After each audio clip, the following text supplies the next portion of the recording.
Oke, selamat pagi teman-teman semua. Assalamualaikum warahmatullahi wabarakatuh. Salam sejahtera. Selamat merayakan momen Lebaran ya, teman-teman. Mohon maaf lahir batin. Dan termasuk saya nggak bisa karena masih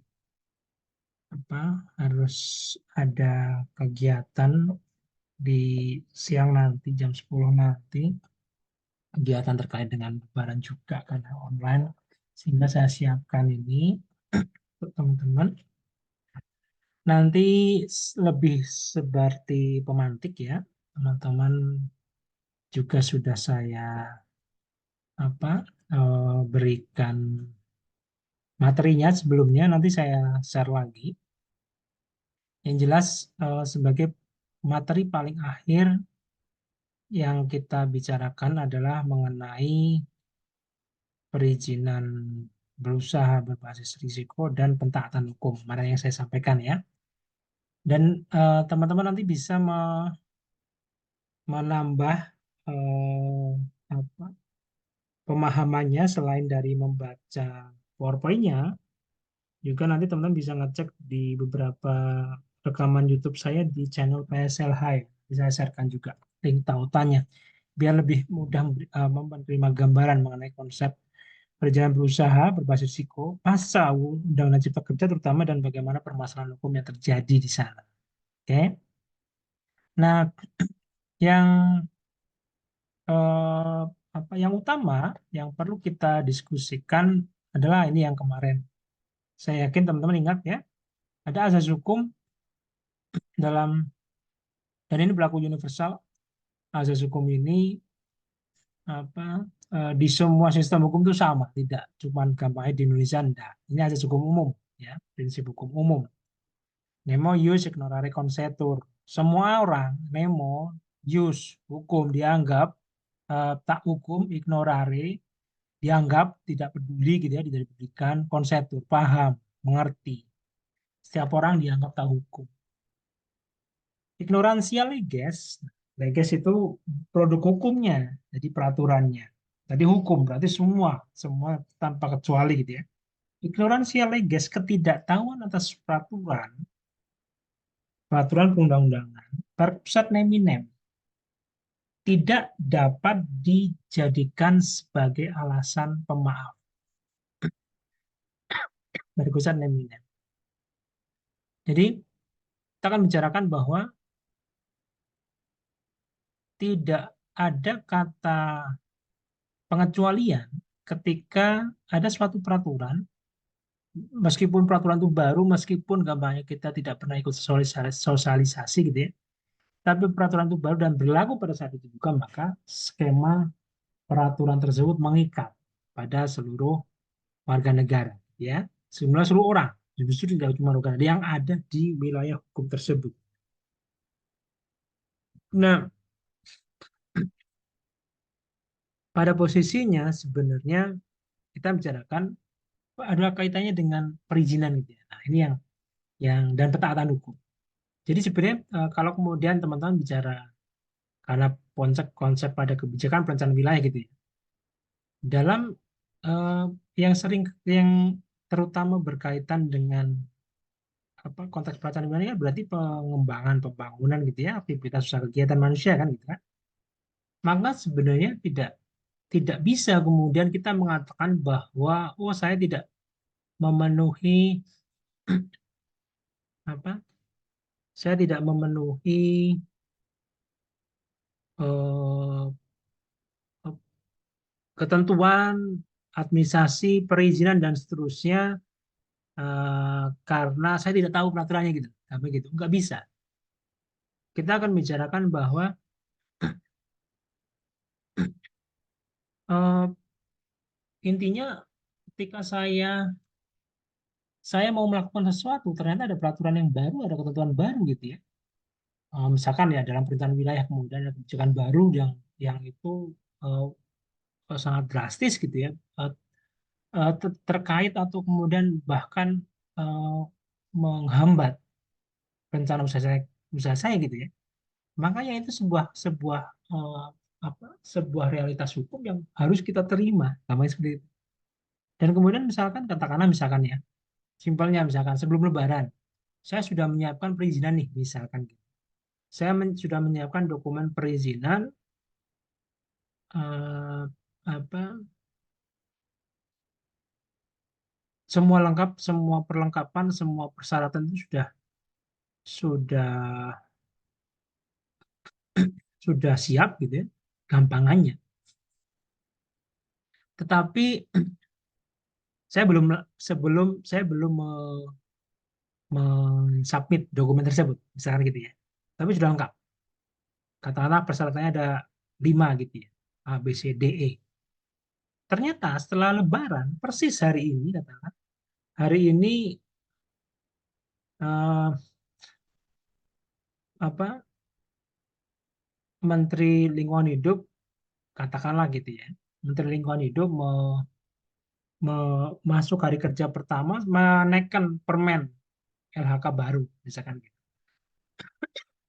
Nah, permen LHK baru ini ternyata memberikan kewajiban untuk adanya syarat tambahan. Tadinya 5, kita akhirnya ditambah ada 6 atau 7 ya, 7 gitu ya. Ternyata ada tambahan 2 seperti itu.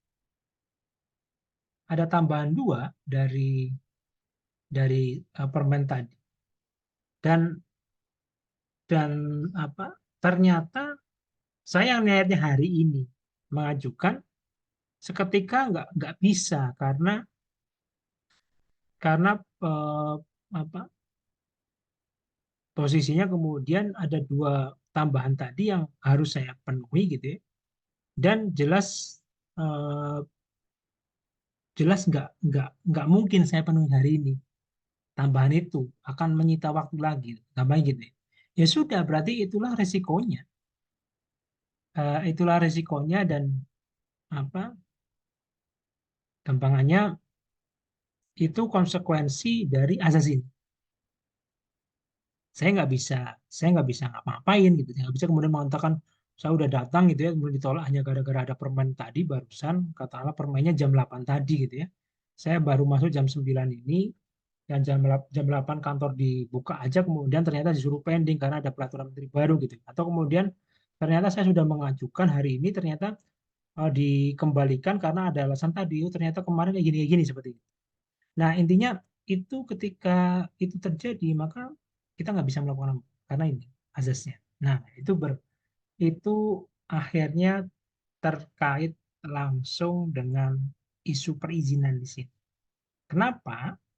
Karena pada dasarnya terkait dengan perizinan, kita membicarakan satu kewajiban-kewajiban yang dipersyaratkan sebelumnya, dipersyaratkan, dimintakan oleh negara gampangnya kepada kita sebagai pelaku usaha kegiatan gitu ya, pelaku usaha kegiatan yang eh, apa yang kemudian diwajibkan untuk memenuhi sekian sekian banyak eh, sekian banyak persyaratan seperti itu, sekian banyak persyaratan.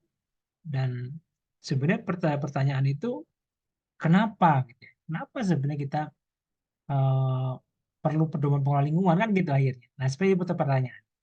Jadi gampangannya, satu, selain kewajiban hukum harus dipenuhi tadi. Yang kedua, kemudian memang ada persyaratan lain, ada apa latar belakang lain, yaitu ketika kita bicarakan secara natural saja. Kalau tadi ada asas hukum gitu ya. Nah, secara natural ini juga diperlukan. Kenapa? Karena pada dasarnya jangan sampai ada aktivitas usaha kegiatan itu ketika terjadi ternyata ada degradasi lingkungan, kan gitu. Kalau degradasi lingkungan, maka kemudian kita bicarakan yang jelas terganggu permasalahan permasalahan tujuan kehidupan, tujuan penyelenggaraan pembangunan itu sendiri, kan seperti itu. Simpelnya kan gitu. Sehingga memang di satu sisi kita bicarakan ya memang terkadang pada isu hukum lingkungan kesannya adalah hukum lingkungan itu apa, seolah-olah gitu ya dianggap sebagai eh, hal yang memberatkan, menghalangi usaha kegiatan seperti itu. Tapi sebenarnya dalam isu konteks lingkungan sendiri, ya memang itu diperlukan tidak hanya karena alasan kita membicarakan aspek tadi kewajiban hukum yang asas tadi paling pertama, tetapi juga pada isu natural bahwa setiap aktivitas usaha bisa ada dampaknya seperti itu. Dan kalau kita tidak berbicara mengenai penanganan dampak tersebut, maka yang terjadi akan menimbulkan permasalahan kerugian pada uh, lingkungan, akhirnya pada manusia tersebut. Saya akan skip yang ini ya, biar uh, teman-teman nanti ya ini sebenarnya lebih tambah pada pertambahan. Nah, akhirnya kita bicara di sini. Apa yang penting di sini adalah ketika kita membahas bahwa yang tadi saya singgung barusan, setiap kenapa perlu gitu ya, kenapa perlu ada apa AMDAL, ada UKL UPL, ada kewajiban izin dan seterusnya. Tadi kan jelas kalau asas tadi sebagai jawaban utama bahwa disinilah kita memposisikan eh, asas hukum. Nah, yang kedua kemudian dari sisi sudut pandang lingkungan tadi natural, maka yang paling mudah adalah membahasakan yang ini. Setiap usaha kegiatan, setiap aktivitas pasti akan menimbulkan dampak. Impact itu adalah sesuatu yang pasti terjadi. Pasti terjadi. Kenapa? Karena apapun bentuk aktivitas usaha kita pasti akan mengeluarkan suatu apa eh, akibat kan, proses terusan yang terjadi kan gitu, pasti terjadi. Saya makan, aktivitas makan jelas akibatnya kan kenyangan gitu. Maka sama halnya dengan ketika kita bicarakan saya punya aktivitas usaha melakukan apa me- me- melakukan suatu bentuk kegiatan yang jelas pasti akan menimbulkan akibat dari atau sisa dari kegiatan tersebut. Kan kayaknya saya sudah sampaikan hal ini ya. Apa kalau saya punya aktivitas untuk mewarnai kain, gitu ya. Perusahaan saya untuk mewarnai kain. Maka jelas saya akan menggunakan air dan saya menggunakan pewarna kan gitu. Nah, posisinya kemudian simpelnya pada pertanyaan lanjutannya adalah apa impact dampak yang akan saya timbulkan? Kan jelas tuh. Saya eh, eh, apa eh, saya akan menghasilkan limbah cair karena pakai air untuk air tadi. Dan yang kedua saya akan me- menghasilkan limbah endapan warna kan gitu, endapan pewarna. Nah, pada posisi itu kemudian akhirnya kita bicarakan apa bahwa dengan limbah cair ataupun endapan pewarna tadi itulah yang apa, menjadi akibat langsung dari aktivitas saya tanpa kecuali tanpa saya gampangnya tanpa saya apa eh, perlu kewajiban khusus gitu itu pasti terjadi. Kan gitu impact. Nah, risiko bedanya kan dia sesuatu yang mungkin, may possible to occur. Mungkin, bisa ya bisa tidak. Nanti lihat posibilitasnya gimana. Nah, kalau kita bicarakan risiko, maka sebenarnya eh, apa kemungkinan itu ada gitu ya. Maka ada variabel-variabel yang akan berpengaruh untuk menjadikan hal itu, membuat hal tersebut terjadi atau tidak, kan gitu. Maka memang konteks risiko di sini kita bicarakan sesuatu yang komponen parameternya itu sangat banyak. Semestinya data-data terkait hal tersebut juga lengkap. Karena kita tidak bisa memutuskan satu demi satu hanya membasiskan pada satu parameter saja. Jalan yang licin risikonya berbahaya. Pertanyaannya, apakah memang pasti berbahaya? Sebenarnya tidak, tidak pasti berbahaya, tidak selalu berbahaya. Kenapa? Ya gampangannya, licinnya karena hujan. Dia jalan itu licin ketika hujan. Maka ketika nggak hujan, kita asumsikan nggak berbahaya kan gitu. Asumsinya seperti itu. Licinnya karena pasir lah itu maka pada pada pada kondisi tersebut tidak peduli apakah hujan atau tidak, maka kita akan bicarakan bahwa eh, apa jalan itu pasti berbahaya gitu. Jalan itu pasti licin gitu. Dan ketika licin pasti menimbulkan bahaya. Simpelnya seperti itu. Nah, akhirnya kita kan bicarakan tadi komponennya banyak ya. Itu dari sisi jalannya saja, kondisinya, kondisi jalan yang tadi dijadikan prasyarat tadi. Belum nanti yang lewati pakai motornya gimana, ngebutkah, motornya bagus tidak, bannya halus atau tidak gitu. Pokoknya kondisinya gimana itu akan berpengaruh semua. Sehingga oh ya ternyata tidak tidak semudah kemudian kita selalu mengatakan bahwa eh, licin terus kemudian berbahaya terus selesai seperti itu nggak bisa juga.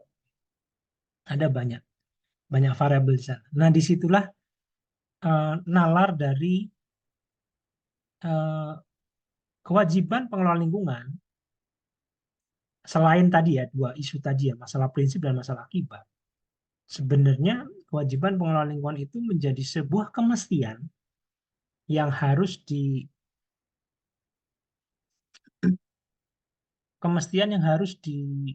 apa dilakukan oleh setiap usaha kegiatan gitu ya. Karena memang eh, kita bicarakan lingkungan itu kan tidak hanya sekedar sesuatu yang pasti terjadi tadi, tetapi eh, bisa jadi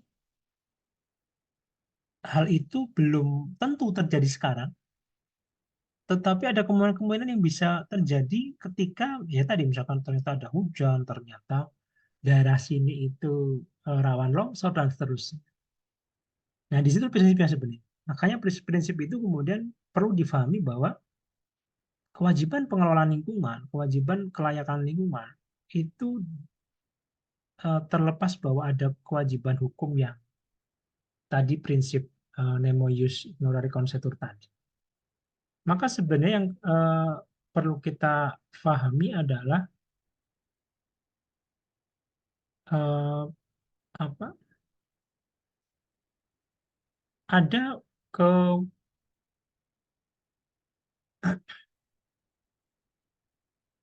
ada kewajiban natural gitu ya. Yang ketika kita bicarakan konteks lingkungan yang harus diperhatikan karena memang lingkungan itu sifatnya sangat eh, apa sangat relatif gitu ya. Sifatnya kompleks, banyak perubahan sehingga kita tidak tidak bisa kemudian membahasakan bahwa eh, saat saya punya usaha ini, rencana usaha kayak ini, terus kemudian eh, terus planningnya seperti ini, mekanisme alur produksinya seperti ini, maka kemudian selesai seperti ini. Terus kemudian nggak perlu dikhawatirkan kalau sudah ada, nggak bisa. Eh, Zona lingkungan awal itu perlu menjadi perhatian karena satu kegiatan belum tentu memiliki dampak yang sama di tempat yang satu dengan lainnya seperti itu. Nah, disinilah kemudian kita bicarakan konteksnya. Undang-Undang Cipta Kerja dengan perizinan berusaha berbasis risiko, konsep dasarnya itu sangat bagus. Kenapa? Karena sebenarnya dia memetakan risiko di awal dan kemudian kelayakan lingkungannya sendiri gitu ya sebagai sebagai dasar dasar perizinan itu eh, yang kemudian keluar persetujuan lingkungan itu sebenarnya memetakan di level dampak. Jadi level risiko dipetakan melalui kewajiban perizinan berbasis risiko, ada kriteria lapangan industri di Indonesia gitu ya, lapangan usaha di Indonesia, terus kemudian ke batasan dampak itu kemudian difasilitasi dengan apa konteks konteks AMDAL luka-luka. Sebenarnya seperti itu. Nah, ini konsep-konsep itu sebenarnya akhirnya masuk ke prinsip pengelolaan dampak lingkungan. Intinya lingkungan itu eh, kompleks, dia tidak sama karakternya, maka kemudian kita perlu menetapkan skala prioritas terhadap bentuk kegiatan karena bisa jadi ada dampak yang eh, apa perlu dihindari atau kemudian cukup diminimalkan. Kalau kemudian bisa ditangani mah itu selesai kemarin gitu. Saya punya dampak bisa ditangani bisa seperti itu. Sudah selesai sebenarnya. Tapi kalau kemudian kita bicarakan, oh ternyata itu nggak mampu lingkungannya terlalu terlalu berisiko, terlalu riskan dan seterusnya, maka sebenarnya ya sudah harus dihindari dong, kayak gitu. Hindari dong. Nah, disitulah perencanaan wilayah teman-teman perlu berpikir mengenai hal tersebut. Jangan sampai kemudian konsepnya akhirnya seolah-olah dengan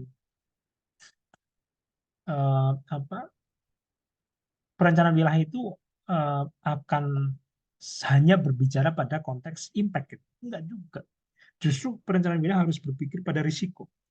Tetapi juga tidak melupakan impact-nya. Karena impact itu dapat terjadi sekarang, kalau tidak dihindari, tidak diantisipasi, juga dia akan eh, apa eh, akan menghasilkan risiko yang lebih nantinya kan gitu. Ketika ternyata tidak dapat ditangani sekarang, oh ternyata dia bisa bisa bertambah bertambah seperti itu. Nah itulah yang kemudian harusnya diperhatikan. Nah ini pada prinsip ini.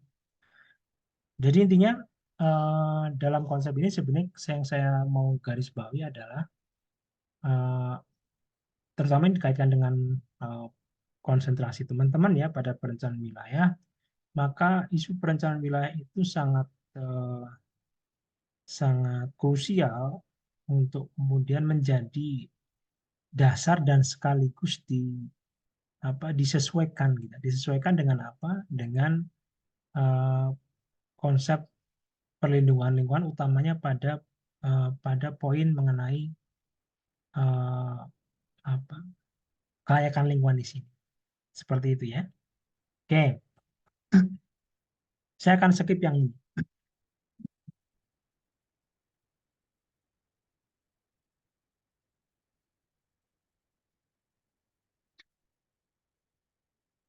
Nah, intinya apa? Atau yang kaitan dengan perizinan. Dalam konteks perizinan ada tiga dokumen lingkungan, ya, tiga bentuk dokumen lingkungan besar. Kenapa? Ya berbasis pada aspek tadi. Intinya dari prinsip ini, ya, maka kemudian kita bicarakan, oh ya ternyata dampak itu berbeda satu sama lain Berbedanya itu karena jelas kita bicarakan tadi eh, lingkungannya, rona lingkungannya itu berbeda-beda. Jakarta dengan Jogja jelas berbeda kan seperti itu. Tetapi juga dikaitkan dengan skala, cakupan, luasan, besaran. Besaran itu apa? Apakah hanya sekedar besaran bentuk kegiatan? Bisa ya, bisa tidak. Nah, atau kemudian besaran pada dampak. Nah, dua-duanya ternyata saling berpengaruh meskipun tidak selalu gitu. Maksudnya apa? Skala besar pasti menimbulkan dampak penting kan gitu. Tetapi apakah skala kecil hanya berarti dampak kecil? Kayak kan enggak juga kan gitu. Nah, maka di sini kemudian perlu adanya yang tadi dikatakan, saya katakan sebagai penapisan. Penapisan untuk menentukan skala prioritas atas kegiatan tersebut. Nah, ketika kita bicarakan konteks tadi beda skala dan lingkup kegiatan, maka kita apa?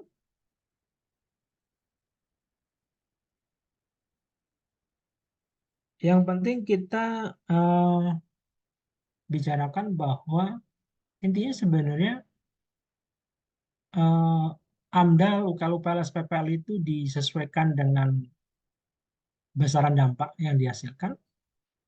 Terus pembedaannya pada apa? Pada ya bahasa mudahnya, eh, alur birokrasi yang perlu dilakukan. Seperti itulah. Jadi kalau kalau apa AMDAL berarti lebih kompleks kajiannya dan jelas membutuhkan waktu serta usaha upaya yang lebih dibandingkan kalau UPL ataupun SPPL.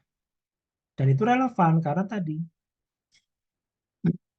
bagaimanapun dampaknya eh, apa?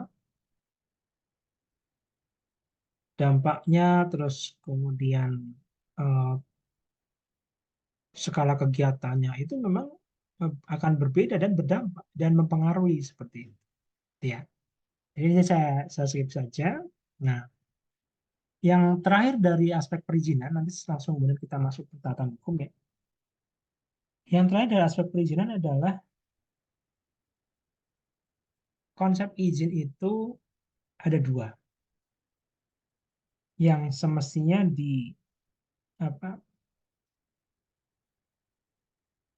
di eh, apa namanya diperhatikan dan sekaligus difahami gitu ya, oleh setiap pelaku usaha semestinya. Meskipun sayangnya terkadang terkadang tidak tidak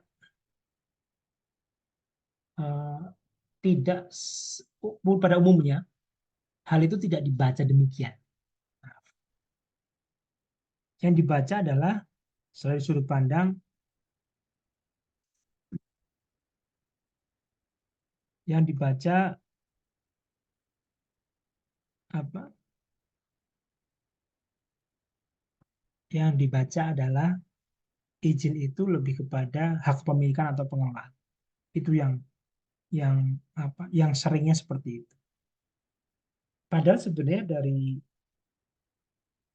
tata urutan izin itu lebih duluan berfungsi sebagai apa? Sebagai bentuk perwujudan kontrol dari negara sebagai pemilik kuasa penguasa atas atas sumber daya alam yang sebenarnya dimiliki oleh negara seperti itu. Kenapa?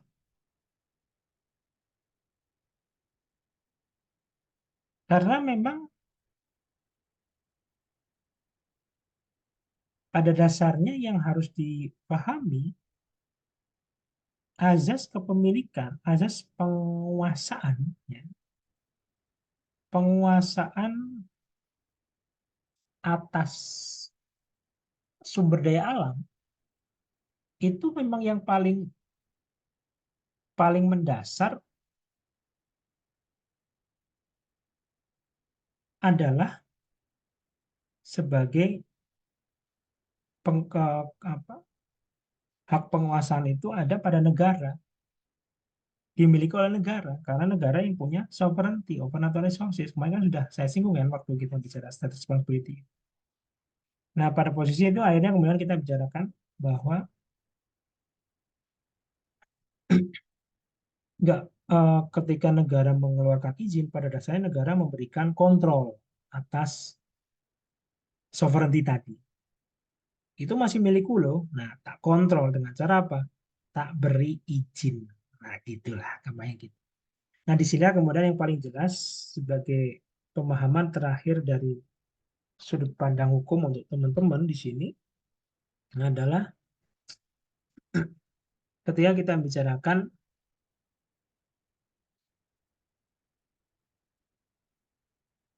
apa namanya, eh, izin itu selain tidak berarti adalah sebagai full hak pengelolaan karena pada dia kontrol tadi dua sisi tadi, maka berbasis hal tersebut kita bicarakan berarti izin itu tidak akan dan memang tidak me, apa, tidak menimbulkan kewenangan hukum publik. Kenapa? Ya karena bagaimanapun izin itu tetap meskipun tadi pengecualian dia eh,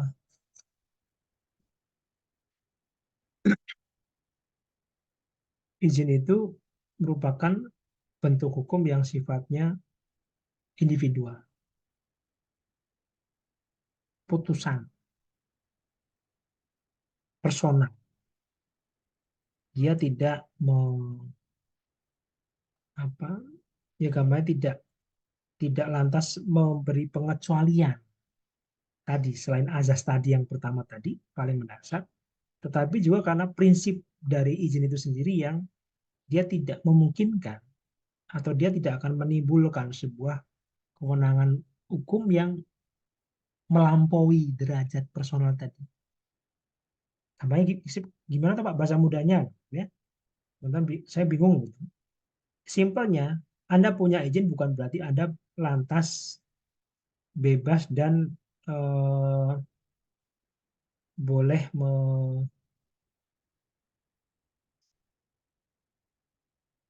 boleh melakukan apapun gitu ya. Terus lantas kemudian mengatakan bahwa "Loh, kan saya sudah punya izin. Pengecualiannya kan di situ." Nah, gitu. Nah, itu yang penting sekali di situ. Nggak boleh kemudian eh, apa eh, mengatakan bahwa saya sudah punya izin, bebas, saya bebas tidak mau tunduk pada itu atau kemudian saya apa saya boleh tidak melakukan ini, tidak melakukan itu gitu. Namanya gitu. Nggak bisa. Ya, nggak bisa. Karena izin tidak menimbulkan kewenangan hukum publik. Intinya Anda punya izin, ya Anda tetap patuh hukum dong, simpelnya gitu lah. Anda tetap patuh hukum, tetap kalau ada kewajiban-kewajiban hukum yang lain ya Anda lakukan itu gitu. Simpelnya kayak gitu. Itu kemudian yang apa eh, kita bicarakan pada konsep konsep izin itu sendiri gitu ya. Ini yang paling utama difahami. nggak boleh kemudian ini kan yang seringnya, eh, ya seringnya lah, saya yakin teman-teman paham gitu ya. Banyak cerita ketika seolah-olah karena sudah punya izin, sudah mengantongi izin gitu kan, terus kemudian, oh, nggak bisa, saya gini, saya udah harusnya saya dihargai dan seterusnya, nggak boleh di apa-apain, saya udah melakukan pentaatan hukum dan seterusnya gitu. Ya, nggak juga gitu. Nggak juga, kenapa? Anda izin itu persyaratan. Persyaratan untuk melakukan sesuatu, pembolehan. Tetapi kemudian muncullah hak dan kewajiban hukum dari izin itu. Nah, itulah. Hak kewajiban hukum itulah yang harus Anda lakukan, harus Anda eh, apa eh, selami, harus Anda perhatikan gitu. Dalam artian nggak kemudian Anda punya hak tapi melupakan kewajiban, kan tidak boleh seperti itu. Nah, disinilah kemudian yang kita bicarakan pada posisi ini. Izin itu tidak menimbulkan kewenangan hukum publik. Ya, seperti itu. Oke, berarti saya akan skip ya, langsung ya teman-teman. Langsung ke aspek pentaatan. Mulai dari sini. Biar nggak terlalu lama ya, nanti teman-teman belajar-belajar sendiri. Pada konteks pentaatan hukum, bagaimana eh, rambu-rambu pentaatan hukum itu diberikan dikaitkan dengan perizinan. Nah, pertama pada rambu pencegahannya pada pasal 37 ini. Pada pada pasal 37 dijelaskan di sana bahwa perizinan berusaha dapat dibatalkan apabila lain.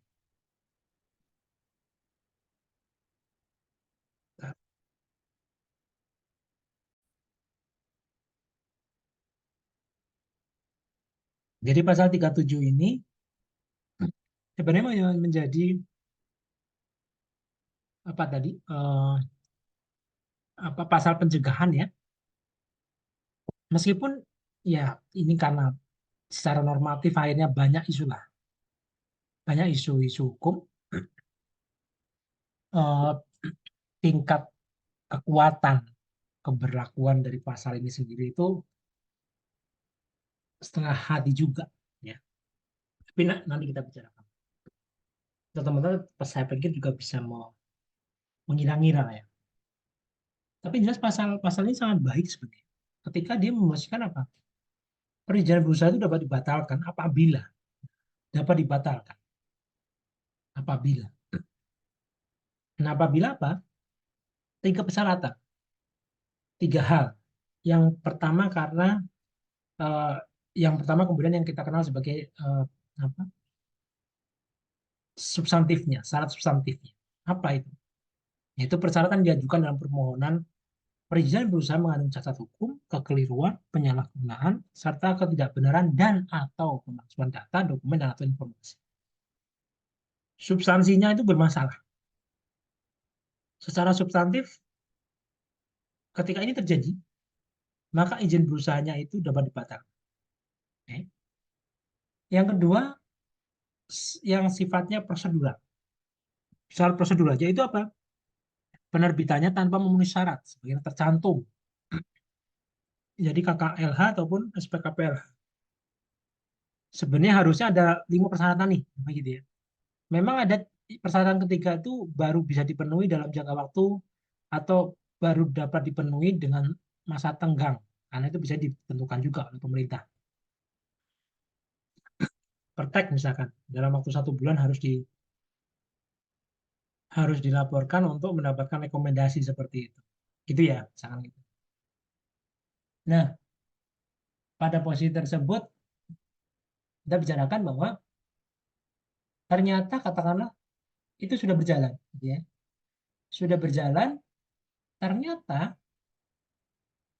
di persyaratan yang nomor 3 tadi lewat 1 bulan setelah diberikan pembolehan pelaksanaan aktivitas usaha kegiatan untuk kemudian menyelesaikan rekomendasi teknisnya tadi, misalnya gitu ya, tidak dilakukan lah, itu berarti ini penerbitnya tanpa memenuhi syarat. Harusnya ada beberapa syarat dilakukan, ternyata tidak. Berpikirnya bahwa kan saya udah selesai proses di sana, sama gitu. Gampangnya saya mengajukan proposal, proposal diterima, tetapi dan istilahnya ide saya diterima, tapi saya harus melakukan perubahan-perubahan, perbaikan. Ya sama kayak ujian skripsi lah. Ujian skripsi nilainya baru keluar setelah ada revisi. Sebenarnya bisa jadi pembimbing, penguji itu sudah memberikan nilai pada waktu itu, cuman nilai itu istilahnya tidak diturunkan ke akademik, tidak disampaikan ke akademik, harus revisi. Berarti gampangannya Anda lulus tapi revisi. Maka kemudian ketika Anda lulus, revisi tidak diterima, apakah Anda bisa wisuda? Kan enggak. Nah, simpelnya gitu. Karena biaya kan memenuhi syarat. Itu yang kedua prosedural. Yang ketiga, lah ini pasca terkait dengan petaatannya. Jadi prasyarat pentaatan, prasyarat compliance. Karena tadi muncul hak dan kewajiban, ternyata kewajibannya tidak dilaksanakan. Dan ini atau ya, di B tadi, di B kan atau itu tulisannya. Kalau atau berarti pilihan, tidak harus semuanya, salah satu pun cukup. Nah, sekarang menarik sudut pandang hukumnya gimana? Dalam bahasa normatifnya, perizinan berusaha dapat dibatalkan. Kan? Kenapa bahasa seperti ini? Karena sifat izin itu dia dapat dibatalkan hanya oleh yang menerbitkan izin. Anda masuk ke Fakultas Geografi diterima oleh dengan keputusan rektor. Tiba-tiba Anda dilarang untuk melakukan aktivitas apapun karena dianggap Anda sudah tidak dianggap sebagai mahasiswa Fakultas Geografi dengan putusan dekan. Betul nggak? Nggak. Itu nggak betul. Anda bisa men-challenge dan keputusan dekan itu akan dapat dibatalkan. Karena yang harusnya mengeluarkan itu adalah rektor. Karena Anda diterima oleh rektor dengan peraturan rektor, sama seperti putusan rektor. Nah, pada posisi ini maka kemudian izin itu memang hanya dapat dibatalkan oleh membuat izin. Nah, sistem OSS itu kan memperumit, memperumitnya dalam dalam proses masalah birokrasi siapa yang melakukan izin. Jadi izin hanya dikeluarkan oleh OSS atau kemudian Dinas Perizinan Terpadu Satu Pintu itu. DPM PTSP bisa Dinas Perizinan dan Penanaman Modal Dinas Penanaman Modal dan Perizinan Terpadu Satu Pintu. DPM PTSP. Itu yang rata di daerah. Ternyata isunya lingkungan hidup.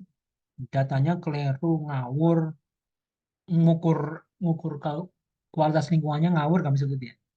Yang bermasalah kan pada isi lingkungan, persyaratan ini tadi. Nah, pada posisi itu Dinas Lingkungan Hidup ketika menemukan hal tersebut nggak bisa memang membatalkan izin, nggak bisa.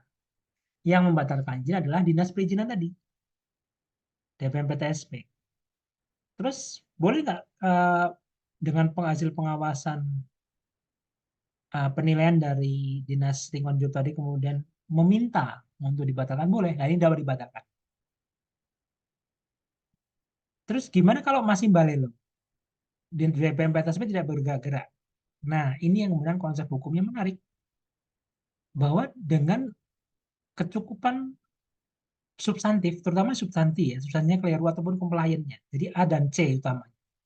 Yang B itu nanti harus dicek, karena yang B itu sebenarnya uh, lebih kepada apakah kelengkapannya sudah diajukan atau belum dan seterusnya. Ada isu administrasi di sana. Tapi ketika yang A dan C terpenuhi, dia tidak diwajibkan ini tidak melakukan. Dia datanya bohong, palsu, gitu ya. Maka sebenarnya pada prinsipnya berarti secara objektif eh, poin dasarnya, syarat utamanya itu sudah salah, sudah bertentangan dengan hukum. Pada pada poin itu kemudian perspektifnya menarik bahwa sebenarnya sudah batal secara de facto. Dari gampangannya, Pak boleh nggak diproses itu pidana, kan izinnya sudah batal, batal de facto. Boleh, sangat banget. Pak boleh kemudian ditindak, dihentikan diskorsing, hentikan kegiatan. Boleh nggak? Boleh. Kamanya gitu. Tapi izinnya belum dibatalkan, Pak. Maksudnya belum dibatalkan itu belum ada SK keluar dari DPMPTSP. Nggak ada masalah. Itu kan de jure, secara hukum. Gitu. De facto-nya itu sudah batal, sudah bermasalah, bisa ditindak. Nah, itu pada posisi pasal ini sebenarnya sangat menarik. Sayangnya memang tadi yang saya katakan, pasal ini agak bingung diterapkan. Bingungnya juga lebih kepada simpelnya, panduan dari atas belum ada, dari kementerian. Terus yang kedua, daerah juga, dinas lingkungan hidup kan nggak berani lah istilahnya nerangnya MUI DPRPTSP di sepelekan tanda kutip gitu. Tapi ini terjadi ya. Ini yang sebenarnya konsepnya ini. Saya kemudian yang terakhir untuk materi penutup saya akan sampaikan yang sini aja. Nah, ini satu slide ini. Nanti teman-teman silakan dibaca ya, dipahami. Kalau ternyata bingung, ternyata membutuhkan, Pak, saya butuh penjelasan tertentu, dikumpulin aja, disaring, dikumpulkan, nanti kita bisa diskusi, apa Zoom sebentar gitu ya, setengah jam untuk eh, keperluan diskusi. Saya sangat terbuka. Karena bagaimanapun di materi terakhir. Nah, dari perizinan tadi, perizinan itu menghasilkan atau menimbulkan hak dan kewajiban tadi ya, hak dan kewajiban, hak hukum dan kewajiban. Maka berarti ada objek-objek tertentu yang menjadi bagian dari pentaatan untuk dilakukan pengawasan. Ya, ini yang benar objeknya di sini.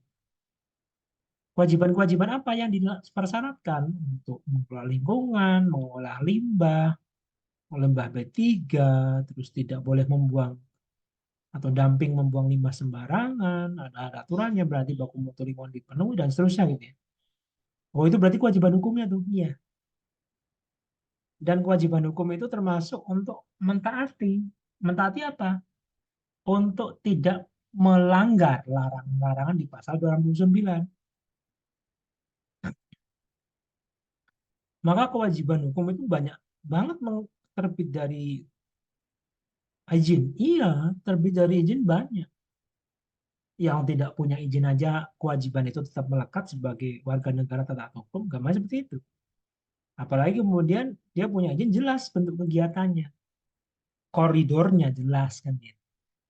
Bedanya dengan ada untuk pemilik izin, berarti Anda tahu tuh kewajiban Anda terukurnya di sini. Maka pada posisi kemudian bagaimana kemudian pengawasan masuk, dinas lingkungan hidup bisa, dinas yang mengeluarkan izin bisa. Jadi ada dua dong. Iya, pengawasan terkait izin, pengawasan terkait dengan dampak lingkungan.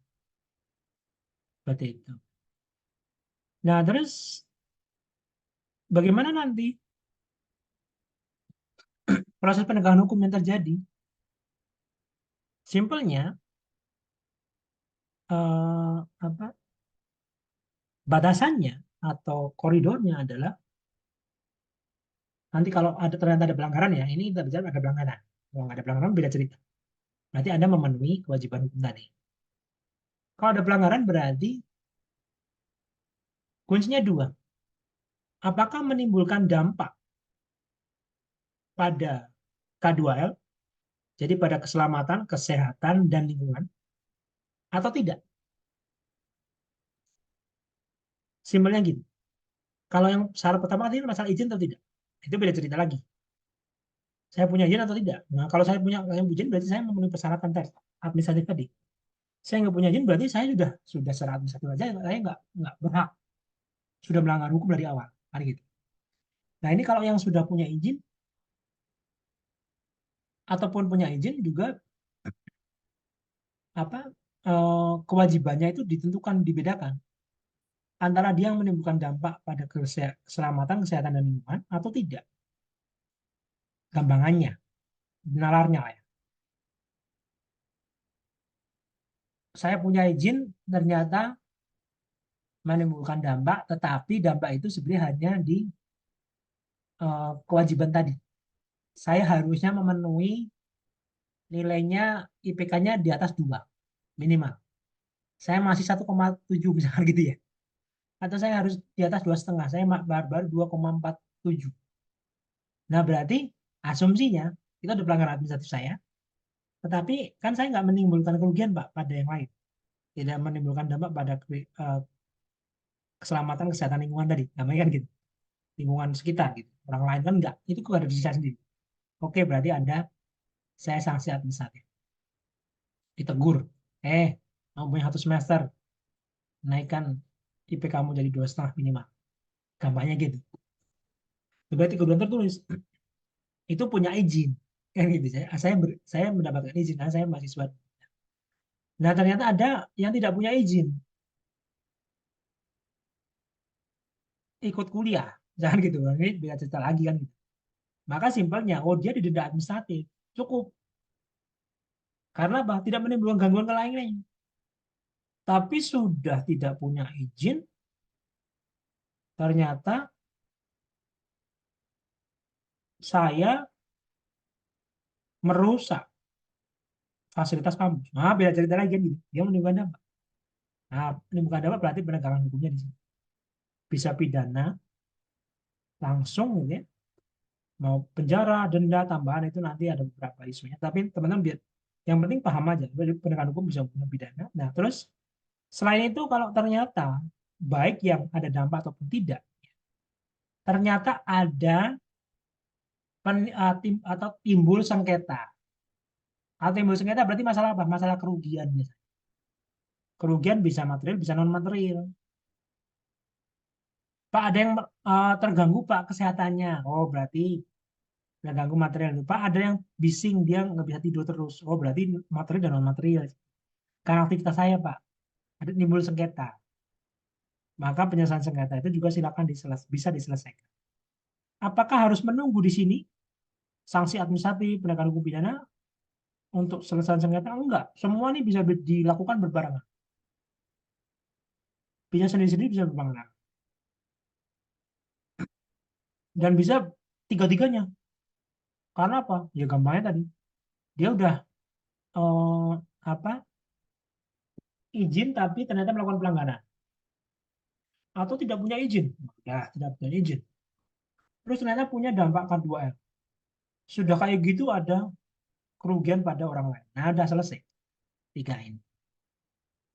Dan sebagai pemahaman umum saja untuk teman-teman, sebenarnya secara normatif, sudut pandang peraturan ya, aturan kita sudah cukup Undang-Undang 32 2009 dan termasuk perubahannya di Undang-Undang Cipta Kerja sudah cukup memberikan pijakan yang memadai untuk pentaatan hukum maupun aspek pengawasan.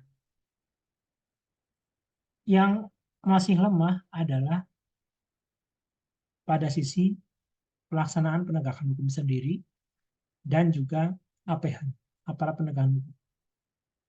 Kelemahannya di mana kalau APH? Banyak dari sisi Dinas Lingkungan Hidup, dari sisi kementerian, pejabat pengawas itu hampir-hampir dikatakan minim lah dibandingkan dengan banyaknya usaha kegiatan di Indonesia. Terus belum kalau eh, kompetensi ya, kompetensi pejabat pengawas yang tidak memadai, berbeda antar daerah satu dengan daerah yang lain. Jelas di Jawa, gampang gitu ya. SDM-nya ya tanda kutip bisa jadi atau secara umum lah memiliki aksesibilitas kan itu tidak masalah kemampuan gitu ya, tetapi aksesibilitas yang berbeda kan dibanding teman-teman yang ada di luar Jawa kalau gitu. Aksesibilitas itu kan juga berpengaruh terhadap pemahaman, pengetahuan dan seterusnya. Belum nanti APH itu kan dari pejabat pengawas. Belum nanti dari aspek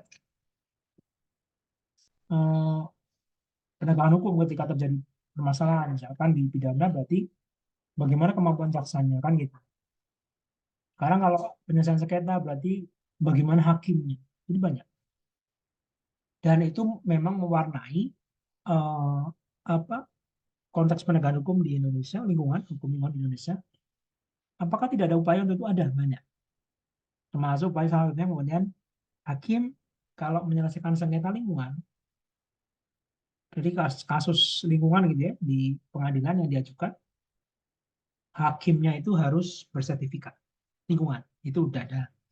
Jaksa ada pendidikan untuk hukum lingkungan juga ada. Meskipun terbatas ya, tetapi ada materi tersebut. Dan itu yang istilahnya penguatan-penguatan yang dilakukan. Demikian juga kementerian. Kementerian melakukan, ya saat ini misalkan menyusun peraturan-peraturan untuk menjadi panduan dalam penerapan sanksi administratif. Sehingga harapannya dari pemerintah sendiri ketika menerapkan sanksi administratif itu jelas. Karena sebenarnya kenapa pendekatan sanksi alternatif perlu diutamakan? Salah satunya ya, karena prinsip tadi, hukum itu sebenarnya tidak dibuat untuk menghentikan suatu aktivitas suatu kegiatan. Hukum lingkungan. Salah kalau kemudian dikatakan ada hukum lingkungan, ada AMDAL, ada perizinan lingkungan itu hanya menghambat investasi misalnya. Enggak ada konsep itu sebenarnya. Konsepnya enggak ada sama sekali. Justru bukan mengganggu, justru membantu. Biar investasimu aman, ente kan berurusan dengan lingkungan nih. Karena ada sumber daya. Ente juga berurusan dengan sosial nih. Ada pekerjanya, ada tinggal di kanan kirinya ada orang. Kan gitu kan? Maka perlu berpikir dong tentang dua hal itu tersebut. Bukan berpikir cuma masalah ekonomi. Kan gitu. Kalau pengen usaha ente berkelanjutan. Kalau ente nggak berpikir itu ya sudah terserah. Nanti di demo lah, disabotase dan seterusnya. Maka pada posisi itu kewajiban AMDAL bukan untuk menghambat sebenarnya, tetapi justru untuk membantu mengarahkan dan sekaligus memastikan bahwa kalau ada permasalahan nanti sudah sedari awal tertangani sehingga ente punya kegiatan itu pun bisa berjalan dengan baik seperti itu. Oke, berarti begitu teman-teman. Eh, konteksnya ya, konteks penegakan hukum secara umum. Tadi yang saya katakan silakan dipahami, dipelajari nanti saya tambahkan juga kalau perlukan yang rekaman di kanal YouTube-nya PSLA UGM. Ada beberapa yang memang rekaman-rekaman besar gitu ya. Tapi untuk lebih memahamkan masalah izin, AMDAL, dan masuk hukum. Segitu dari saya. Terima kasih. Selamat siang teman-teman. Assalamualaikum warahmatullahi wabarakatuh.